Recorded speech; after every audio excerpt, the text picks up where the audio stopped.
আমার মা আমাকে বয়সের চেয়ে অনেক বেশি খাটিয়েছেন, যার কারণে ছোটবেলা থেকে আমাকে আমার আসল বয়সের চেয়ে অনেক বেশি বয়স্ক দেখাতো। একদম ছোটবেলা থেকেই সংসারের হাড়ভাঙা খাটুনি খাটতে শুরু করি। সত্য বলতে, তখন এসব নিয়ে আমার মনে কোনো ক্ষোভ বা অভিযোগ ছিল না। আমি আর আমার ঠিক ছোট বোনটি মিলে আম্মার সব কাজ করে দিতাম। সারাদিন এত ভারী কাজ আর ধান ভানা, খড়ি কাটার মতো কঠিন পরিশ্রম করতাম যে আমার হাতে পায়ে পেশি গজিয়ে গিয়েছিল। দেখতে কেমন যেন ছেলেদের মতো রুক্ষ হয়ে গিয়েছিলাম। মেয়েদের যে একটা কোমল ভাব থাকে, তা আমার মাঝে ছিল না। আম্মা আমাকে সত্যি অনেক কষ্ট দিয়েছেন। আমার বাকি দুই ভাই বোন ছিল আম্মার চোখের মণি, সবচেয়ে প্রিয়। ওদের জন্য আম্মা কলিজা কেটে দিতেও দ্বিধা করতেন না। আমি দিনরাত গোলামের মতো খেটেছি, কাজ করেছি, যতদিন না ওরা দুজনে পড়াশোনা শেষ করে মাথা তুলে দাঁড়িয়েছে। আমার ভাগ্যে জুটেছিল কেবল নার্সিং ইনস্টিটিউটের পড়াশোনা, আর ওরা পড়েছে দেশের নামী বিশ্ববিদ্যালয়ে। এত বৈষম্যের পরেও আমি কখনো মনে কষ্ট রাখিনি। নিজেকে বুঝিয়েছি, সমস্যা নেই, ওরা তো আমারই ভাই বোন। পড়াশোনা শেষ করার পর আল্লাহ আমার দিকে মুখ তুলে চাইলেন। একজন ভালো মনের ৪৯ বছরের ডাক্তার মানুষের সাথে আমার বিয়ে হলো। বিয়ের পর আমরা সপরিবারে কানাডায় চলে আসি। এখন আমি এখানকার স্থায়ী নাগরিক। এত দূরে থেকেও আমি আমার মায়ের দায়িত্ব ভুলে যাইনি। নিয়মিত আমার খোঁজ নিই, ওনার বাসার ভাড়ার টাকা পাঠাই। অথচ আমাদের নিজেদের এখনও এখানে কোনো বাড়ি কেনা হয়নি। তাও আমি সাধ্যের সর্বোচ্চটা দিয়ে ওনার খেয়াল রাখার চেষ্টা করি। কিন্তু আমার চাহিদার কোনো শেষ নেই। উনি বিভিন্ন সামাজিক অনুষ্ঠান নিজের টাকা বলেই দান করেন এবং আশা করেন আমি যেন মন খুলে টাকা ওড়াই। উনি এমন সব আবদার করেন যেন আমার হাত পুরো খালি হয়ে যায়। কয়েকদিন আগের কথা, আম্মা হুট করে ফোন করে বললেন তার ছোট ভাইটা যে অনার্সের ফাইনাল ইয়ারে নকল করতে গিয়ে বহিষ্কার হলো। ওকে যে কোনো উপায়ে বিদেশে তোর কাছে নিয়ে আসার ব্যবস্থা কর। আমি শান্ত গলায় বললাম, আম্মা, আমার কাছে এই মুহূর্তে এত টাকা নেই। আমি আরও যোগ করলাম, ও যদি বাংলাদেশে নতুন করে কোনো ব্যবসা বা কাজ শুরু করতে চায়, আমি সেই পুঁজিটুকু দিতে পারবো। ব্যাস। একথা শোনা মাত্রই আম্মা ফোনের ওপাশ থেকে আমাকে ভয়ঙ্কর সব অভিশাপ দিতে শুরু করলেন। ওনার খোপের বসে এক পর্যায়ে বলেই বসলেন, যেমন নিঃসন্তান আছিস, সারা জীবন তেমনই বন্ধা হয়ে থাকবি। তোর কোলে যেন কখনো সন্তান না আসে। উনি তো জানতেনই না যে আল্লাহর অশেষ রহমতে আমি তখন যমজ সন্তানের মা হতে যাচ্ছি। আমার গর্ভে তখন দুটো প্রাণ বড় হচ্ছিল। মায়ের মুখ থেকে এমন কঠিন অভিশাপ শুনে আমার পায়ের নিচ থেকে মাটি সরে গিয়েছিল। আমি একদম ভেঙে পড়েছিলাম। ডুকরে ডুকরে কেঁদেছি একা একা। যে মা 10 মাস 10 দিন গর্ভে ধারণ করলেন, তিনি সামান্য টাকার জন্য এমন একটা অভিশাপ দিতে পারলেন। এখন আমি একা একা বসে ভাবি, নিজের সুখ শান্তি, নিজের সংসার, নিজের সন্তানদের ভবিষ্যৎ আর বেশি সংকটে ফেলে নিজেকে আরও চেপে ধরেও কি মায়ের এই অন্যায় আবদারটা পূরণ করা উচিত, নাকি এখানে একটা সীমারেখা টানা উচিত? সেদিন রাতটা আমি এক ফোঁটাও ঘুমাতে পারিনি। বিছানায় শুয়ে শুধু আম্মার বলা কথাগুলোই কানে বাজছিল। বন্ধা হয়ে থাকবি, তোর কোলে যেন কখনো সন্তান না আসে। আমার বুকের ভেতরটা হো হো করে উঠেছিল। দুই হাত পেটের ওপর রেখে বারবার শুধু একটা কথাই বলছিলাম, আল্লাহ, আমার বাচ্চাগুলোকে তুমি সুস্থ রেখো। আমার স্বামীর রাশিদ তখনও হাসপাতালের নাইট শিফটে।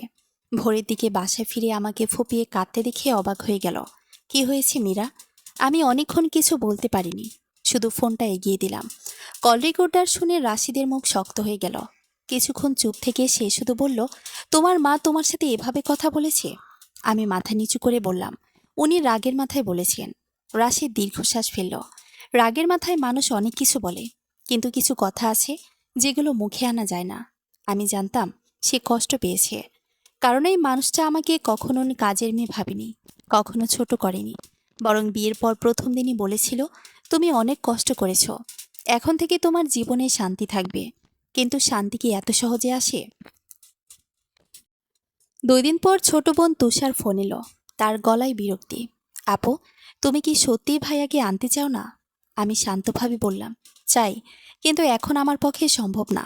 তুমি তো কানাডায় থাকো, তোমাদের তো অনেক টাকা।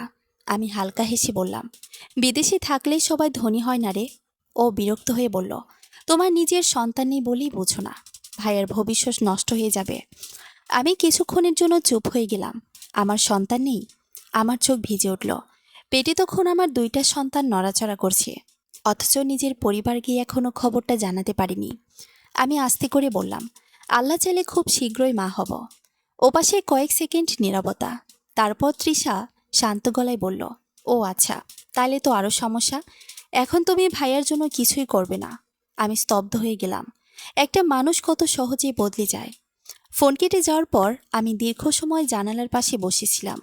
বাইরে বরফ পড়ছিল, সাদা বরফে পুরো রাস্তা ঢেকে গেছে, কিন্তু আমার ভেতরটা যেন আরো অন্ধকার হয়ে যাচ্ছিল। সেই রাতে রাশিদ আমার পাশে বসে বলল, মীরা, একটা কথা বলবো? হুম। তুমি কি কখনো নিজের জন্য বাঁচতে চেয়েছো? আমি উত্তর দিতে পারিনি, কারণ সত্যি বলতে আমি কোনোদিন নিজের জন্য বাঁচিনি। ছোটবেলা থেকে শুধু অন্যের দায়িত্ব টেনেছি। ভাই বোনের পড়াশোনা, সংসারের কাজ, মায়ের চাহিদা, সবাইকে সুখী রাখতে গিয়ে নিজের জীবনটাই কখন হারিয়ে ফেলেছি বুঝিনি। রাশিদ আমার হাত ধরে বলল, তুমি কাউকে টাকা দিতে বাধ্য নও। সাহায্য করবে সেটা ভালোবাসা থেকে করবে, ভয় থেকে না। আমি মাথা নিচু করলাম, কিন্তু ভয়টা তো ছোটবেলা থেকে আমার মধ্যে ঢুকিয়ে দেওয়া হয়েছিল।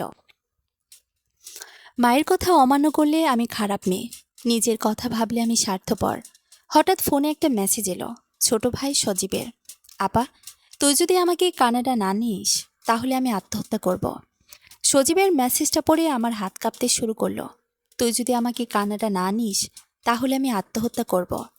আমি কয়েকবার চোখ মুছে আবার পড়লাম। মনে হচ্ছিল কথাগুলো যেন বুকের ভেতর ছুরি দিয়ে বিঁধছে।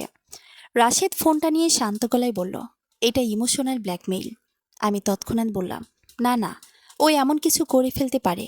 রাশেদ দীর্ঘশ্বাস ফেলল। তোমার পরিবার জানে তুমি না বলতে পারো না, তাই সবাই তোমাকে অপরাধ বোধে ফেলে নিজের কাজ আদায় করে নেয়। আমি চুপ করে গেলাম, কারণ কথাটা পুরোপুরি মিথ্যা না। সেই রাতে আমি সজীবকে কল দিলাম। অনেকবার রিং হওয়ার পর সে ফোন ধরল, গলায় বিরক্তি। কী সিদ্ধান্ত নিলি? আমি শান্তভাবে বললাম, তুই আগে নিজেকে সামলাস। জীবন এত সহজে শেষ করার জিনিস না। সে হেসে উঠল, তার ছেলের হাসি। বড় বড় কথা বলিস না আপা।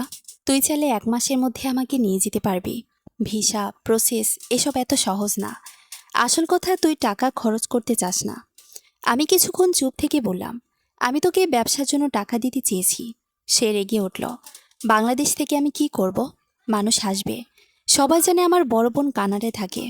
আমার বুকটা ধক করে উঠল। তাহলে ওর কাছে আমি শুধু একটা বিদেশি থাকা এটিএম? আমি ধীরে বললাম, মানুষের কথার জন্য জীবন চলে না সজীব। সেবার কড়া গলায় বলল, দেখ আপা, ছোটবেলা থেকেই তুই তো আমাদের জন্যই খেটেছিস, এখন আবার নাটক করছিস কেন? কথাটা শুনে আমি যেন জমে গেলাম। ছোটবেলার সেই দিনগুলো চোখের সামনে ভেসে উঠল।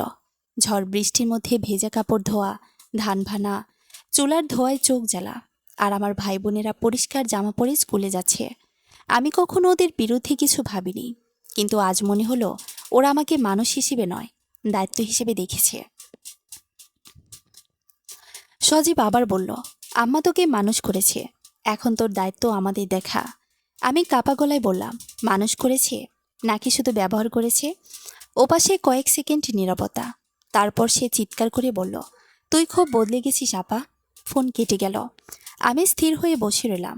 মনে হচ্ছিল বুকের ভেতর জমে থাকা কত বছরের চাপ হঠাৎ বিস্ফোরিত হচ্ছে। রাশেদ পাশে এসে বসল। কি বলল?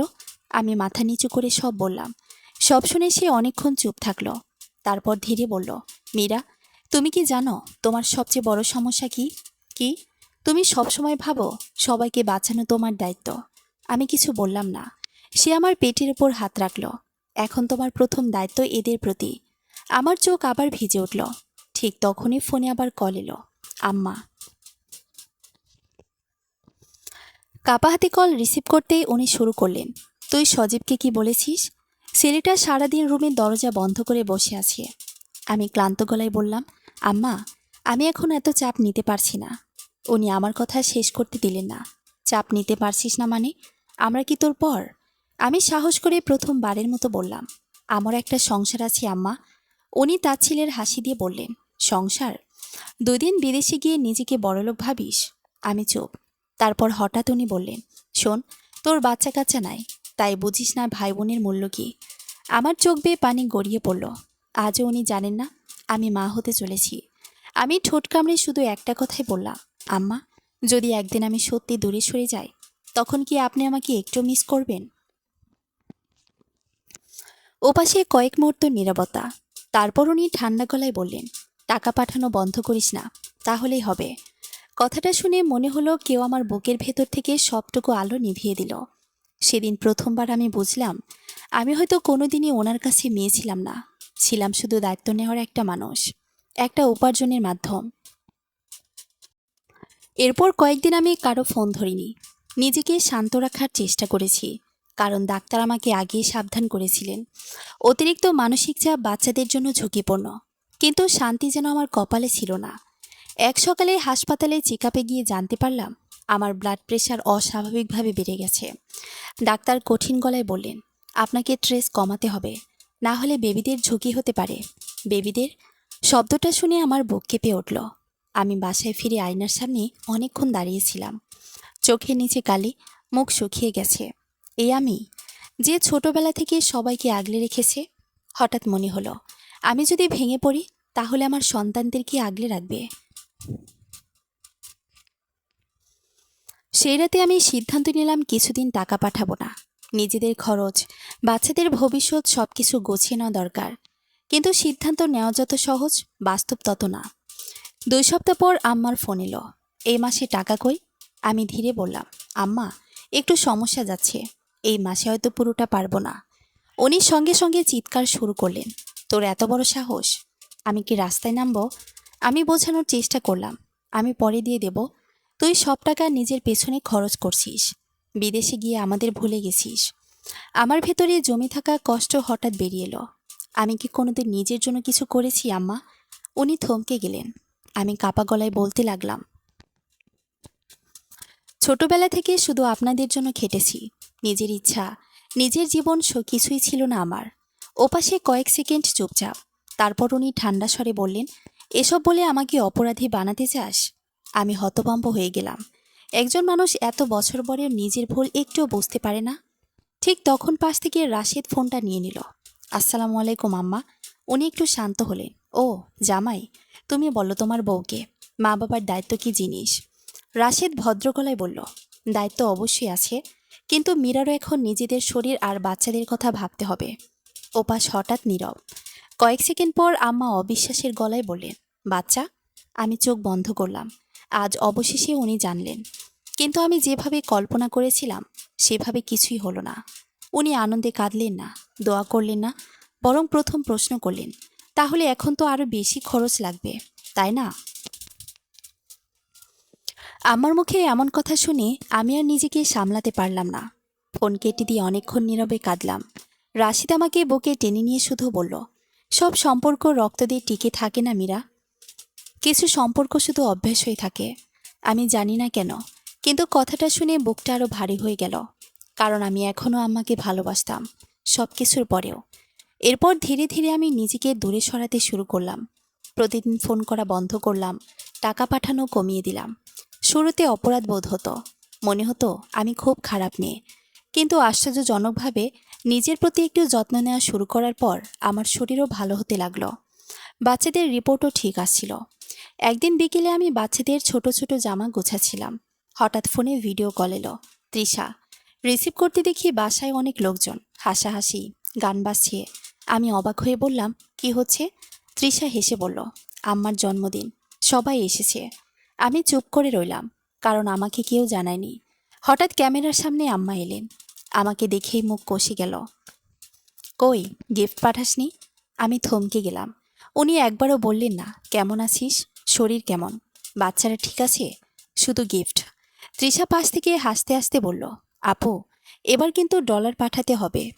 ওদের হাসির শব্দ শুনে আমার বুকের ভেতরটা ফাঁকা লাগছিল। আমি শান্তভাবে বললাম, আমি পরে কথা বলবো। কল কেটে দিলাম। সেদিন রাতে প্রথমবার আমি নিজের ডায়েরিতে একটা কথা লিখেছিলাম, আমি কি সত্যি শুধু টাকা পাঠানোর জন্য জন্মেছি? কয়েকদিন পর হঠাৎ বাংলাদেশ থেকে এক আত্মীয়রা ফোন এলো, খালামণি। উনি ইতস্ত গলায় বললেন, মা, একটা কথা বলবো, কিছু মনে করিস না? জি বলুন। তোর আম্মা এলাকায় সবাইকে বলে বেড়াচ্ছে তুই নাকি অনেক টাকা জমিয়ে রেখেছিস, কিন্তু কাউকে সাহায্য করিস না। আমি নির্বাক। খালামণি আবার বললেন, আরও বলছে তুই নাকি বিয়ের পর বদলে গেছিস। আমার চোখ দিয়ে পানি পড়ে গেল। আমি এত বছর যা করেছি সব কিছু কি এত সহজে মুছে যায়? খালামণি আসতে বললেন, মা, সব দায়িত্ব একা নিতে নেই, না হলে মানুষ সেটাকে ভালোবাসা না, কর্তব্য ভাবতে শুরু করে। ফোন রেখে আমি অনেকক্ষণ চুপ করে বসেছিলাম।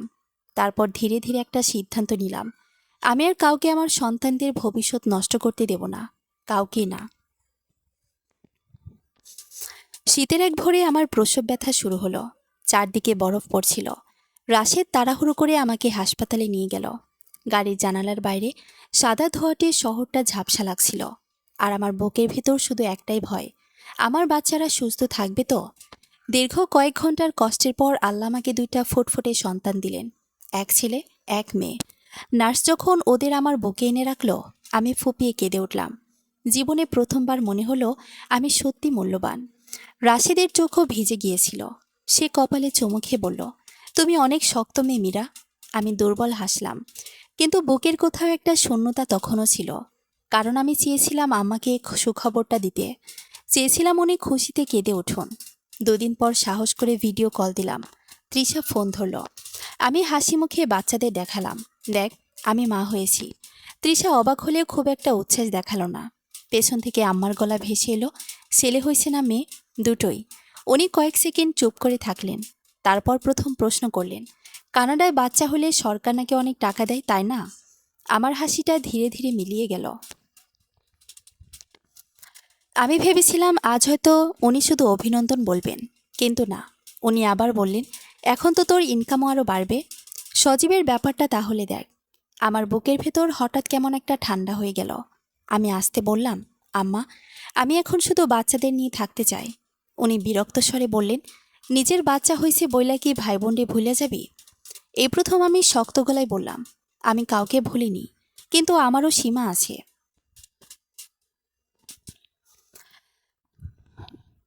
ওপাশে সঙ্গে সঙ্গে নীরবতা। তারপর আম্মা ঠান্ডা গলায় বললেন, বিদেশে গিয়ে তুই অনেক বড় হয়ে গেছিস। আমি আর কিছু বললাম না, শুধু কল কেটে দিলাম। সেদিন রাতে দুই সন্তানকে বুকে নিয়ে আমি অনেকক্ষণ কেঁদেছিলাম, দুঃখে না, বরং একটা সত্য মেনে নেওয়ার কষ্টে। কিছু মানুষকে যতই ভালোবাসো, তারা কখনো তোমাকে বুঝবে না। সময়ের সাথে সাথে আমি বদলাতে শিখলাম। আগের মতো প্রতিটা ফোনে ছুটে যাওয়া, প্রতিটা আবদারে নিজের সব কিছু উজাড় করে দেওয়া, এসব ধীরে ধীরে বন্ধ করলাম। আমি এখনও আম্মার খোঁজ নিই, প্রয়োজনে সাহায্য করি, কিন্তু নিজের সংসারকে ডুবিয়ে না। কারণ আমি বুঝে গেছি, ত্যাগ তখনই সুন্দর যখন সেটা স্বেচ্ছায় হয়। কেউ সেটা অধিকার ভেবে দাবি করতে শুরু করলে সেই ত্যাগ একসময় শেকলে পরিণত হয়। আমার সন্তান দুটো ধীরে ধীরে বড় হতে লাগলো। ওদের কোলে নিয়ে আমি প্রায় ভাবতাম, আমি কখনো ওদের মধ্যে বৈষম্য করব না, কখনো না। একদিন বিকেলে সজীব হঠাৎ ভিডিও কল দিল। অনেকদিন পর, মুখ শুকনো, চোখের নিচে কালি। সে নিচু গলায় বলল, আপা, একটা চাকরি পাইছি। আমি অবাক হয়ে হাসলাম। সত্যি? ছোট একটা কোম্পানিতে। কিছুক্ষণ চুপ থেকে সে বলল, তুই সেদিন টাকা না পাঠালে আমি খুব রাগ করছিলাম। এখন বুঝতেছি, আমি আসলে সব কিছু খুব সহজে পাইতে চাইছিলাম। আমার চোখ ভিজে উঠল। এতদিন পর প্রথমবার সে আমাকে মানুষ হিসেবে দেখল, শুধু টাকার উৎস হিসেবে না। কয়েক মাস পর খালামণির কাছ থেকে শুনলাম আমার শরীর খুব একটা ভালো যাচ্ছে না। খবরটা শুনে বুকটা মোচড় দিয়ে উঠল। আমি সব ভুলে আবার ফোন দিলাম। ফোন ধরতেই ওনার কাপা গলা শুনলাম, কেমন আছিস? অনেক বছর পর এই প্রথম উনি আমাকে এমনভাবে জিজ্ঞেস করলেন। আমার চোখে পানি চলে এলো। ভালো আছি আম্মা, আপনি? উনি দীর্ঘশ্বাস ফেললেন। বুড়ো হয়ে গেছি রে। আমি কিছুক্ষণ চুপ করে রইলাম। তারপর ফোনটা ঘুরিয়ে আমার ছেলে মেয়েকে দেখালাম। দুজনেই তখন আধো আধো গলায় কথা বলতে শিখেছে। আমার মেয়েটা হেসে বলল, নানু। শব্দটা শুনে ওপাশে দীর্ঘ নীরবতা। তারপর আমি খুব স্পষ্টভাবে শুনলাম, আম্মা কাঁদছেন। হয়তো জীবনের এতগুলো বছর পর উনি প্রথমবার বুঝতে পেরেছেন, আমি শুধু টাকা পাঠানো একটা মানুষ ছিলাম না, আমি ওনার মেয়ে ছিলাম। আর আমি অবশেষে বুঝেছি, ক্ষমা করা মানে সব অন্যায় ভুলে যাওয়া না। ক্ষমা করা মানে নিজের হৃদয়কে শান্ত হতে দেওয়া। সমাপ্ত।